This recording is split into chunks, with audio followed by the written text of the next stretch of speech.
નમસ્તે વિદ્યાર્થી મિત્રો, લેક્ચર 3માં આપ સૌનું સ્વાગત છે. તો આજે આપણે વેગ અચળાંક ના એકમની ચર્ચા કરીશું કે આપણે વેગ અચળાંકનો એકમ કયો છે. તો આપણે વેગ અચળાંક માટે આપણે કોઈ પણ એક સામાન્ય પ્રક્રિયા લઈએ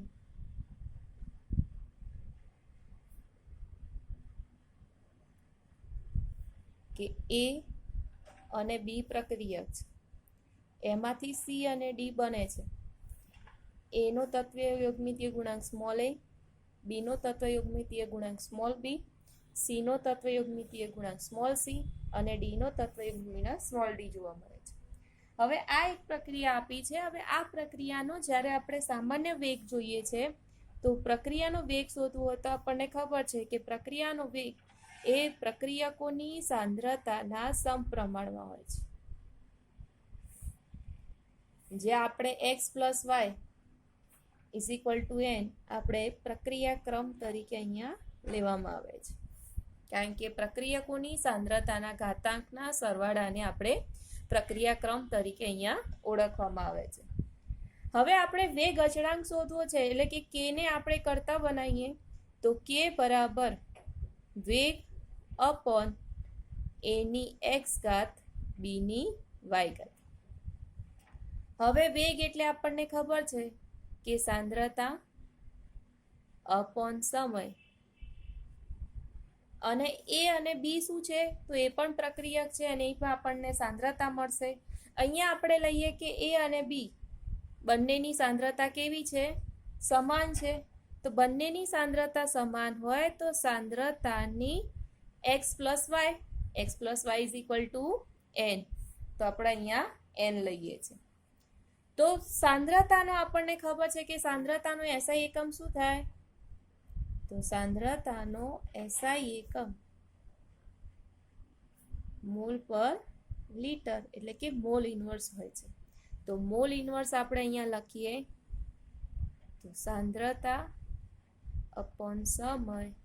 હવે આ ઉપર લઈ જઈએ તો શું થાય? સાંદ્રતા -n. હવે આધાર સરખા હોય તો ઉપર શું થાય? સરવાળો થાય. અહીંયા આપણને પ્લસ જોવા મળે છે. તો સાંદ્રતા ના હોય એટલે અહીંયા 1 n અપોન સમય. હવે આપણે અહીંયા જોયું કે સાંદ્રતાનો SI એકમ મોલ પર લીટર છે, તો આપણે અહીંયા મૂકી દઈએ મોલ ઇન્ટુ લીટર પર લીટર 1 - n અપોન સમય.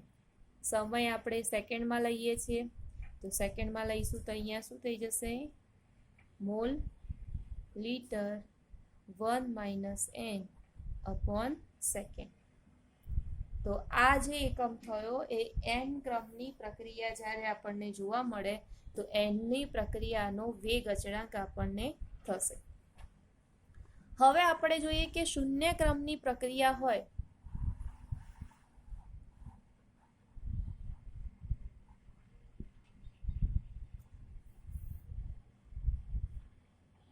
તો 0 ક્રમની પ્રક્રિયાનો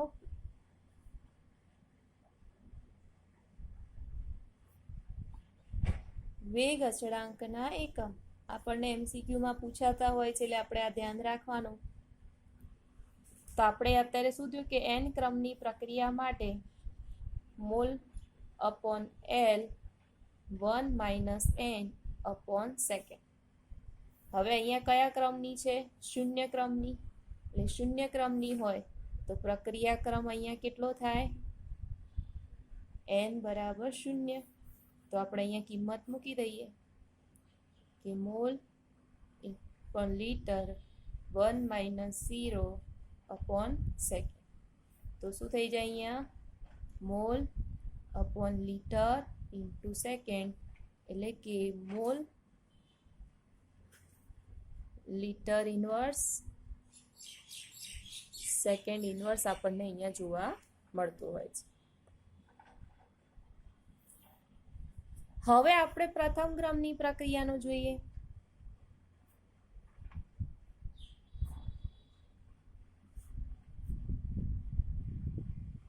તો પ્રથમ ક્રમની પ્રક્રિયા માટે આપણે mall upon litre 1 minus n upon second, જે n બરાબર કેટલા થઈ જશે 1, તો અહીંયા mall litre 1 minus 1 upon second, તો 1 માઇનસ 1 એટલે કેટલા થઈ ગયા 0, આનું 0 એટલે 1 થાય, માટે સેકન્ડ 1 અપોન સેકન્ડ એટલે કે સેકન્ડ ઇન્વર્સ આપણને પ્રથમ ક્રમની પ્રક્રિયાનો અચળાંક જો, એટલે આપણે કહી શકીએ કે પ્રથમ ક્રમની પ્રક્રિયાનો વેગ અચળાંક જે છે એ સાંદ્રતા ઉપર આધાર રાખતો નથી, કારણ કે એનો એકમ કેટલો છે સેકન્ડ ઇન્વર્સ છે, માટે સમય જ દર્શાવે છે. જ્યારે અહીંયા શૂન્ય ક્રમ હોય તો મોલ પર લીટર એટલે કે એ સાંદ્રતા ઉપર આધાર રાખે છે, પણ અહીંયા સાંદ્રતા ઉપર આધાર રાખતો નથી. તો આ રીતે કોઈ પણ જેટલા ક્રમની પ્રક્રિયા કીધી હોય તો આપણે એનો પ્રક્રિયાનો જે વેગ અચળાંક છે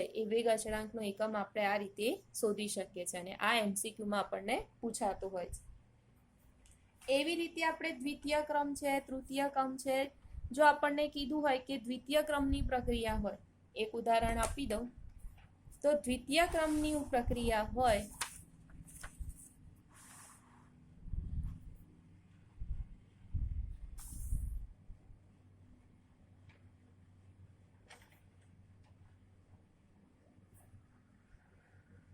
તો આપણે ફક્ત એક જ વસ્તુ યાદ રાખવાનું કે n ક્રમ માટે મોલ પર litre 1 minus n upon second, તો n આપણે 2 લખવાના અહીંયા દ્વિતીય ક્રમ માટે છે તો 1 માઇનસ 2 અપોન સેકન્ડ. હવે 1 માઇનસ 2 એટલે કેટલા થાય -1, એટલે મોલ અપોન લીટર એની -1 સેકન્ડ. હવે -1 છે એટલે શું અહીંયા થાય મોલ -1 અપોન L -1, તો સેકન્ડ થશે અહીંયા. તો આપણને અહીંયા મોલ ઇનવર્સ આને છેદમાં લઈ જાઓ તો શું બની જાય અહીંયા, કારણ કે આખું તમે નીચે લઈ જાઓ તો આમ થાય કે 1 અપોન મોલ પર લીટર સેકન્ડ.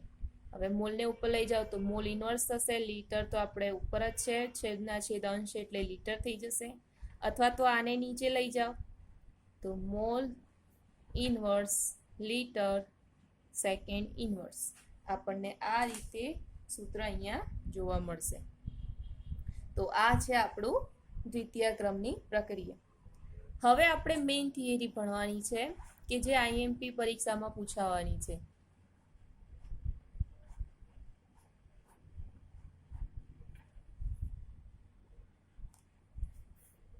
આણ્વિકતા.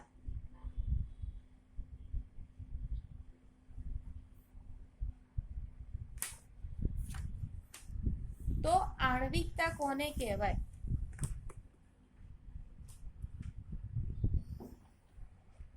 તો પ્રાથમિક પ્રક્રિયામાં ભાગ લેતા જે પરમાણુ છે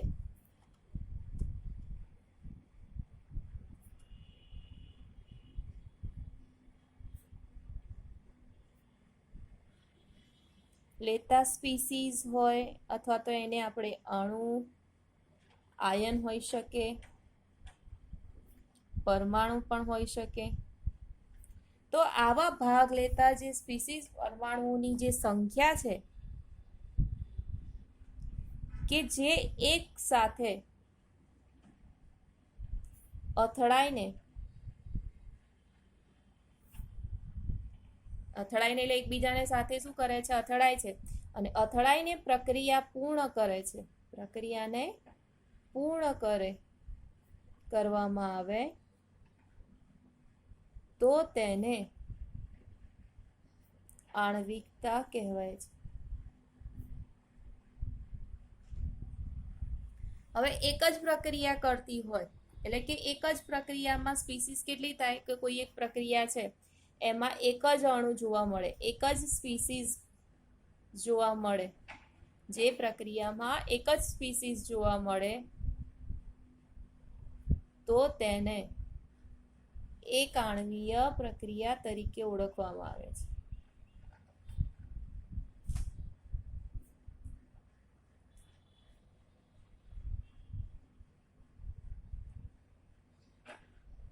એટલે કે જે પ્રક્રિયામાં એક જ સ્પીસીસ જોવા મળે તો તેને એક આણ્વીય પ્રક્રિયા તરીકે ઓળખવામાં આવે. જેમ કે એમોનિયમ નાઇટ્રેટ NH4NO2, આને કહેવામાં આવે છે એમોનિયમ નાઇટ્રેટ. આ એમોનિયમ નાઇટ્રેટનું જ્યારે વિઘટન થાય છે ત્યારે નાઇટ્રોજન વાયુ અને પાણીના 2 અણુઓ છૂટા પડે છે. તો શરૂઆતમાં એમોનિયમ નાઇટ્રેટ એક જ હતું, માટે આપણે એક જ સ્પીસીસ જો ભાગ લે છે આ પ્રક્રિયામાં, માટે આપણને એક આણ્વીય પ્રક્રિયા તરીકે જોવા મળે છે. જે પ્રક્રિયામાં 2 સ્પીસીસ વચ્ચે એકબીજા સાથે શું થાય છે? અથડામણ થાય છે. જે પ્રક્રિયામાં 2 સ્પીસીસ વચ્ચે એક સાથે અથડામણ થાય અથવા તો સંઘાત અનુભવે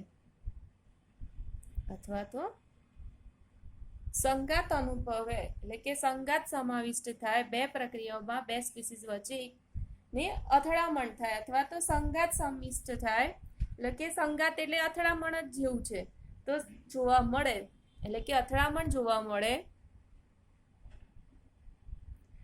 તો તે પ્રક્રિયાને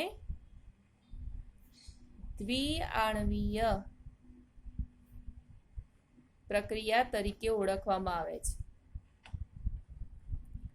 કારણ કે અહીંયા 2 સ્પીસીસ છે, માટે આપણે અહીંયા ઉદાહરણ લઈએ તો 2 મોલ HI છે. આ 2 મોલ HI ને જ્યારે પ્રક્રિયા કરવામાં આવે છે ત્યારે H2 + I2 અહીંયા છૂટું પડે છે. તો અહીંયા શરૂઆતમાં કેટલા હતા? 2 મોલ હતા. HI એક અણુ અને બીજો પાછો HI નો 2 સ્પીસીસ વચ્ચે અથડામણ થઈ હતી. અથડામણના કારણે આપણને જે પ્રક્રિયા જોવા મળે છે એને દ્વિઆણ્વીય પ્રક્રિયા તરીકે ઓળખવામાં આવે છે. એવી રીતે જો 3 સ્પીસીસ જોડાયેલા હોય અને 3 સ્પીસીસ વચ્ચે આપણને સંઘાત અનુભવ જોવા મળતો હોય, સંઘાત જોવા મળતું હોય, તો તેવી પ્રક્રિયાને ત્રિઆણ્વીય પ્રક્રિયા તરીકે ઓળખવામાં આવે છે. જેમ કે 2 મોલ NO અને 1 મોલ ઓક્સિજન સાથે પ્રક્રિયા કરવામાં આવે છે ત્યારે આપણને 2 મોલ નાઇટ્રોજન ડાયોક્સાઇડ મળે છે. તો નાઇટ્રોજન ઓક્સાઇડના 2 મોલ એટલે આ 2 અને ઓક્સિજન ડાયોક્સિજનનો 1 મોલ એટલે કુલ કેટલા થયા? 3. તો આ 3 સ્પીસીસ વચ્ચે સંઘાત અનુભવી અને આપણને પ્રક્રિયા જોવા મળે છે તેને ત્રિઆણ્વીય પ્રક્રિયા તરીકે ઓળખવામાં આવે છે. આ 3 કરતા વધારે જે સંઘાત અણુઓ હોય ને એમની વચ્ચે જ્યારે સંઘાત અનુભવે છે આવી સંભાવના ઘણી ઓછી જોવા મળે છે.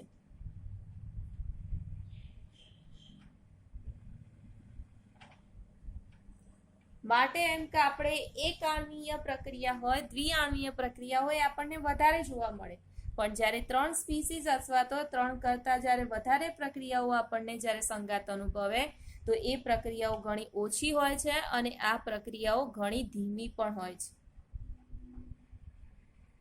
એટલે તત્વયોગમિતીય સમીકરણ જ્યારે આપણે લઈએ છીએ તો એ સમીકરણમાં જ્યારે 3 કરતા વધારે અણુઓ એકબીજા સાથે જ્યારે સંઘાત અનુભવે છે તો સંઘાતના આધારે આ જે અણુઓ જે છે એ એક કરતા વધારે તબક્કામાં જોવા મળે છે અને એક કરતા વધારે તબક્કામાં જોવા મળતા હોવાના કારણે આ જે અણુઓ છે એ આપણને જટિલ પ્રક્રિયા જોવા મળે છે. કારણ કે એક કરતા વધારે અણુઓ છે ને એક કરતા વધારે અણુઓ આપણને અહીંયા જોવા મળે છે અને એમના પ્રમાણ પણ કેવા હોય છે? વધારે હોય છે. એટલે એક કરતા વધારે તબક્કાઓમાં આપણને જોવા મળે છે પ્રક્રિયા.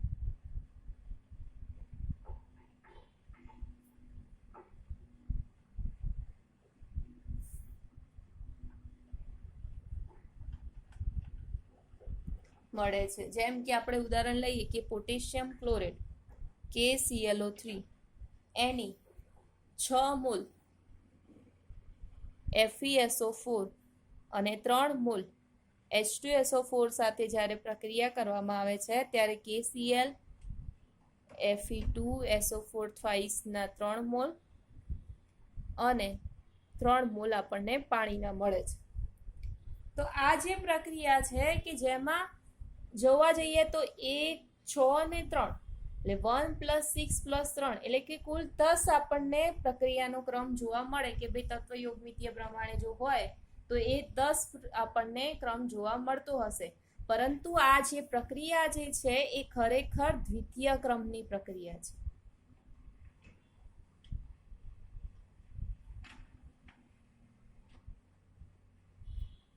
માટે આપણે કહી શકીએ કે પ્રક્રિયા જે છે એ વધારે તબક્કાઓમાં જોવા મળે છે.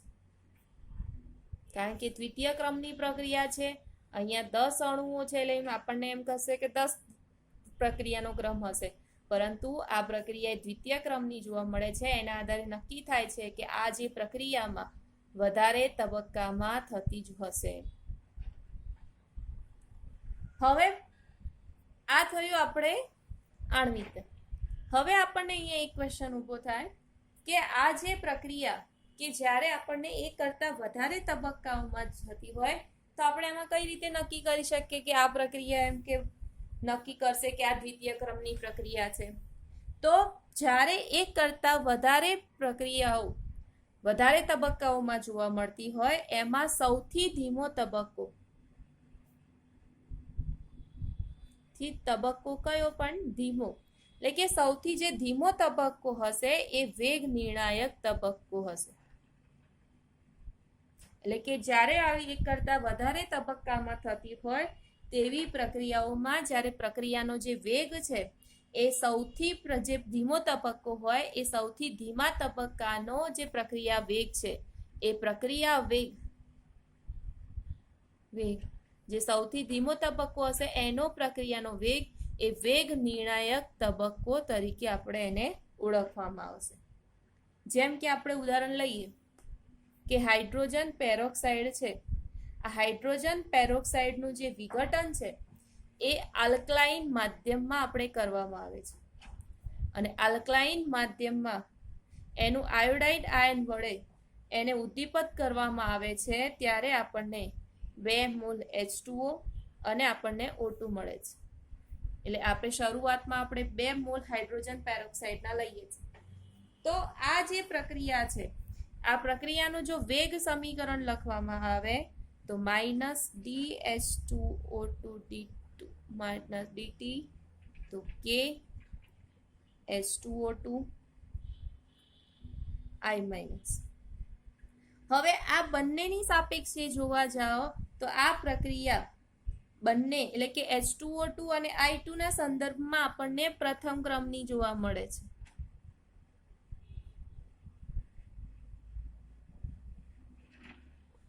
કોના સંદર્ભમાં? તો H2 અને I- આયનના સંદર્ભમાં આપણે જોવા જઈએ તો આ જે પ્રક્રિયા જે છે એ પ્રથમ ક્રમની આપણને અહીંયા સૂચવે છે. પરંતુ આ જે પ્રક્રિયા જે છે એ 2 તબક્કાઓમાં આપણને જોવા મળે છે.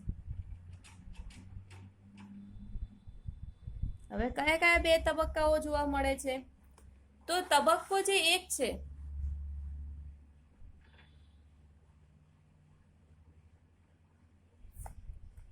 તો પહેલો જે તબક્કો છે એ તબક્કા 1માં H2O2 ની I- સાથે આયોડાઇન માઇનસ સાથે પ્રક્રિયા થાય છે ત્યારે I- એ ઓક્સિજન સાથે પ્રક્રિયા કરે છે અને આપણને H2O અને IO- બને છે કે જે ધીમો તબક્કો છે. બીજો તબક્કો આપણને જોવા મળે છે કે આ જે H2O2 છે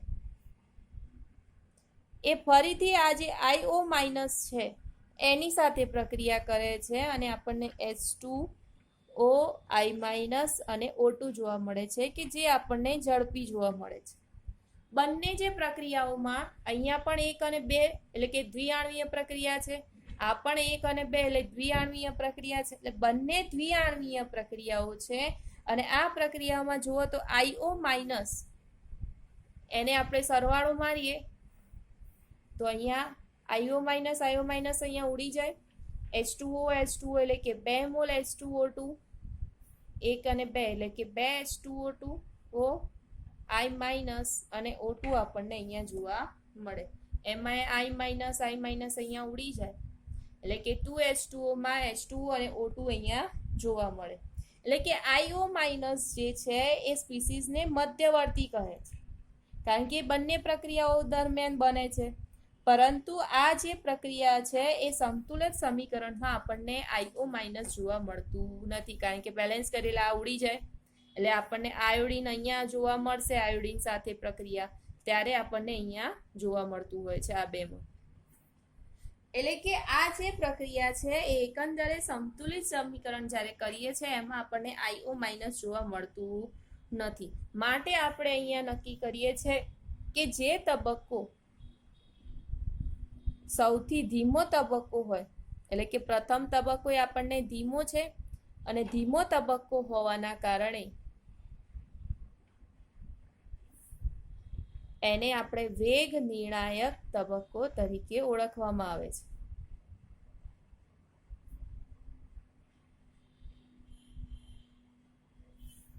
એટલે આ મધ્યવર્તી જે રચના છે એ આપણો જે વેગ છે એ પ્રક્રિયાના વેગ ઉપર નિર્ધારિત કરે છે, કારણ કે પ્રક્રિયામાંથી આપણને નિપજ બને છે એમાં મધ્યવર્તી સંયોજન છે અને મધ્યવર્તી સંયોજન હોવાના કારણે પ્રક્રિયાનો જે વેગ છે એ આપણને મધ્યવર્તી રચનાના ઉપર આપણને આધાર રાખશે.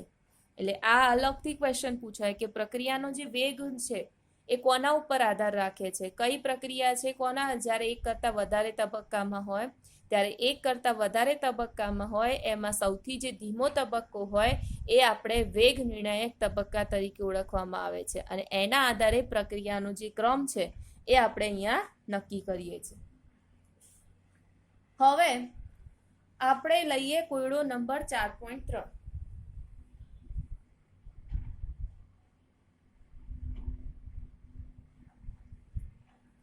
તો આપણને કીધું છે કે પ્રક્રિયાઓ જેની વેગ અભિવ્યક્તિ એમાં આપણને આપ્યું છે કે વેગ ઇઝ ઇક્વલ ટુ કે a ની 1/2 b ની 3/2 અને બીજો આપ્યું છે વેગ કે a ની 3/2 b ની -1. તો પ્રક્રિયા જે આપી છે પ્રક્રિયાનો આપણે ક્રમ શોધવાનો છે.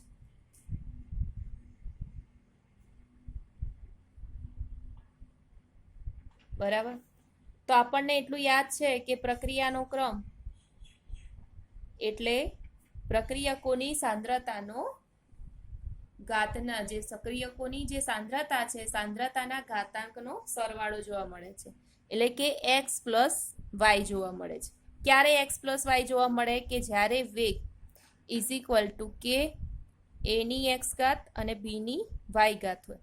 હવે આપણે આ સૂત્રને અહીંયા સંતુલિત કરીએ તો વેગ પહેલા માટે તો ઇઝ ઇક્વલ ટુ કે a ની 1/2 ઘાત b ની 3/2 હાફ લઈશું, y બરાબર 3/2 અહીંયા લઈએ તો બંનેનો સરવાળો કરાય તો અહીંયા આપણને પ્રક્રિયાક્રમ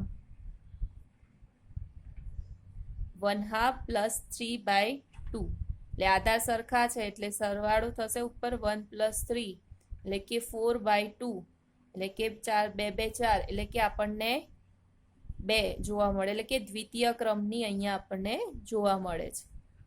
હવે એવી રીતે આપણે બીજું ઉદાહરણ જોઈએ તો કે પાછળ જોઈ લઈએ.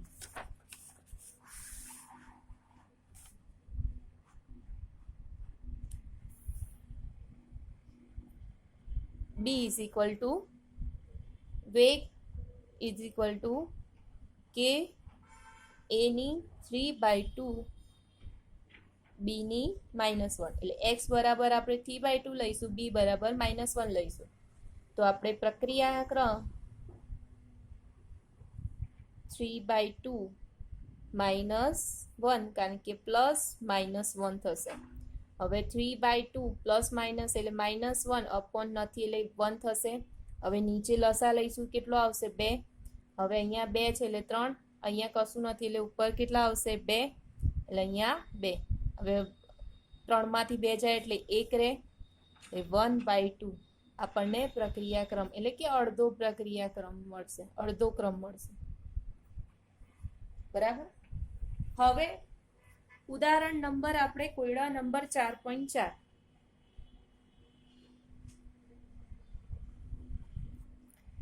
તો હવે એમાં કીધું છે કે પ્રક્રિયાના વેગ અચળાંક આપ્યા છે.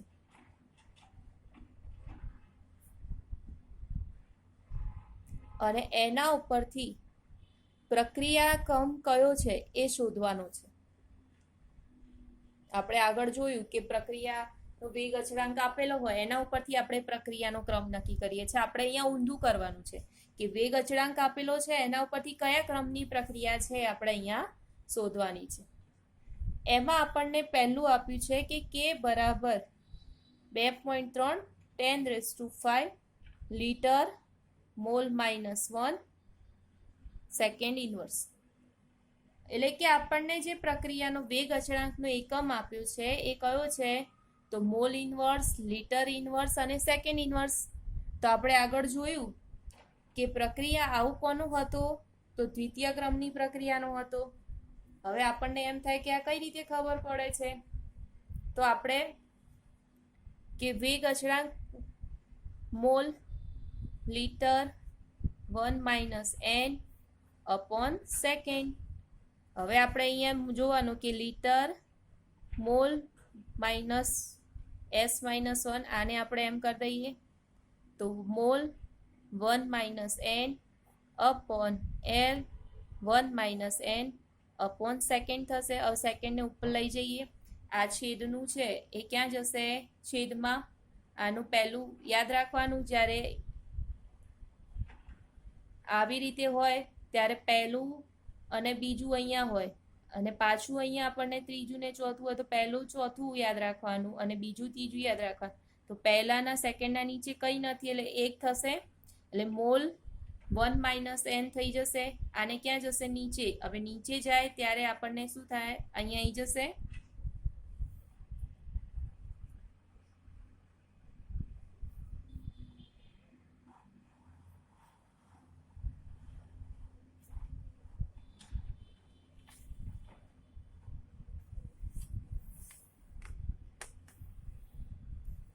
એટલે આપણને આપ્યું છે mall litre mall inverse second inverse. હવે મોલ 1 - n થશે અહીંયા. હવે અહીંયા લીટર આપ્યું છે એ નીચે જતું રહેશે તો 1 - n/સેકન્ડ એને ઉપર લઈ જઈએ તો litre mall inverse second inverse mall 1 - n litre ઉપર જશે એટલે માઇનસ થશે એટલે n-1 થઈ જશે અને સેકન્ડ ઇન્વર્સ થઈ જશે.